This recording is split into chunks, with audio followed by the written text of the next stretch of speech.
আশা করি সবাই ভালো আছেন। অনেকদিন পরে লাঞ্চে বের হয়েছিলাম আজকে। বাহিরে তাপমাত্রা এত বেশি, সেটা বলে বোঝানোর মতন না।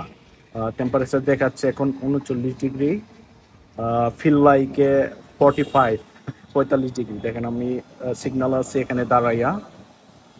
খুব ভয়াবহ একটা গরম এখন। আল্লাহ সবাইকে সেভ করুক। বাহিরের ওয়েদারটা যদি একটু দেখায় গরমটা, সো দেখেন কি পরিমাণ রোদ, ভয়ঙ্কর একটা অবস্থা। সবাই বাইক চালাচ্ছে মুখ টুক ডেকে।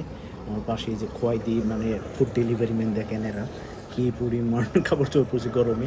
দেখে পাগল মনে হলেও এছাড়া কোনো উপায় নেই, একদিনে স্কিন ব্ল্যাক করে ফেলে, প্রচণ্ড গরম এটা। নর্মালি দুপুরবেলা বের হওয়া হয় না, এই জন্য গরমটা ফিল করতে পারি না। তো সাবধানে থাকবেন গরমের মধ্যে। টেম্পারেচার হাই থাকলে বেশি বেশি পানি খেন, শরীরের যত্ন নেবেন সবাই।